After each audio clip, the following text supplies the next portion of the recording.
Sahabat Fakta Hukum. Episode Fakta Literatur hari ini akan kita bahas milionair wanita pertama yang menghasilkan banyak uang dengan 10 jarinya. Dia menikah di usia 14 tahun, dan di usia 20 tahun, dia menjadi ibu tunggal. Milionair wanita pertama yang menghasilkan banyak uang dengan 10 jarinya. Dia memasuki Guinness Book of Record sebagai wanita pertama yang menjadi jutawan secara mandiri, tanpa uang warisan. Sarah Breedlove lahir pada tahun 1867 di Selatan As, di negara bagian Louisiana. Orang tuanya, kakak laki-laki, dan saudara perempuannya adalah budak di ladang kapas. Tapi Sarah lahir bebas. Ketika dia berumur 7 tahun, dia kehilangan orang tuanya. Setelah orang tuanya meninggal, dia pindah bersama saudara perempuannya dan suaminya.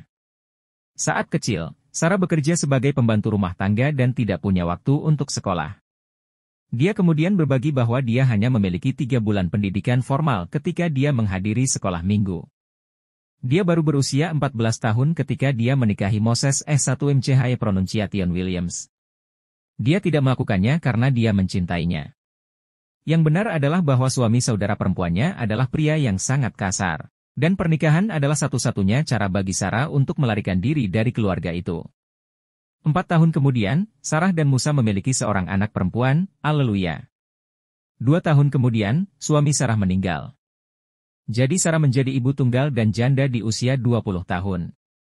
Pada tahun 1888, Sarah pindah ke St. Louis. Saudaranya bekerja di sana sebagai tukang cukur. Dia mulai bekerja di Binatu dan sebagai juru masak untuk membayar pendidikan putrinya di sekolah umum. Sarah memperoleh sekitar $1,50 per hari. Seperti semua pekerja di laundry, Sarah sakit karena bahan kimia, penyakit kulit, kekurangan air, dan pemanas di rumah membuat Sarah hampir rontok rambutnya. Berkat saudara-saudara laki-lakinya, dia mempelajari dasar-dasar perawatan rambut. Tidak lama kemudian, Sarah belajar tentang rangkaian produk rambut Annie Malone, dan kemudian bertemu langsung dengan Annie. Dia mulai menjual produk-produknya di jalanan. Masih bekerja untuk Malone, Sarah, sekarang pada usia 37 tahun, pindah ke Denver bersama putrinya dan mulai memikirkan lini kosmetiknya sendiri untuk wanita Afrika Amerika. Setelah banyak percobaan, dia berhasil. Dia mulai membangun bisnisnya sendiri. Pada tahun 1906, Sarah menikahi Charles J. Walker dan kemudian menjadi terkenal dengan nama keluarganya. Charles menjadi mitra bisnisnya, dia melakukan iklan dan membantu istrinya dengan promosi. Sarah pergi dari rumah ke rumah mencoba menjual produk-produknya, tetapi juga untuk mengajari wanita cara merawat dan menata rambut mereka. Di tahun yang sama, Sarah memutuskan untuk memperluas bisnisnya, sehingga dia dan suaminya berkeliling Amerika Selatan dan Timur. Putrinya sudah besar dan lulus sekolah, jadi dia membantu ibunya dengan semua pengiriman dari Denver.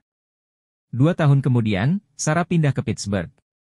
Keluarga membuka salon kecantikan, tetapi juga sekolah yang melatih orang untuk mengetahui segala hal tentang perawatan rambut sehingga mereka bisa menerapkan produk Sarah. Pada tahun 1910, Sarah pindah ke Indianapolis, di mana ia membuka kantor pusat perusahaan Madam C. J. Walker. Dia membangun pabrik dengan laboratorium, salon rambut, dan sekolah kecantikan tempat dia mengajar agen penjualannya. Pada tahun 1917 Nyonya Walker mempekerjakan sekitar 20.000 wanita. Agennya memperoleh $5 hingga $15 per hari. Sarah ingin wanita Afrika Amerika mandiri secara finansial, jadi dia mendorong wanita untuk membuka bisnis mereka sendiri dan mengajari mereka cara menangani uang. Semakin kaya dia, semakin banyak waktu yang dia habiskan untuk amal dan memberi. Dia memberikan kuliah, berjuang melawan ketidakadilan sosial, dan menyumbangkan uang untuk dana. Sebelum dia meninggal, dia menyumbangkan lebih dari $100.000 kepada orang miskin dan berbagai organisasi dan institusi sosial. Dalam wasiatnya, ia menyatakan bahwa 2/3 dari keuntungan masa depannya harus diberikan untuk amal. Dia meninggal pada usia 51 tahun. Dia dianggap wanita Afrika Amerika terkaya. Ketika dia meninggal, kekayaannya diperkirakan antara $500.000 dan $1 juta.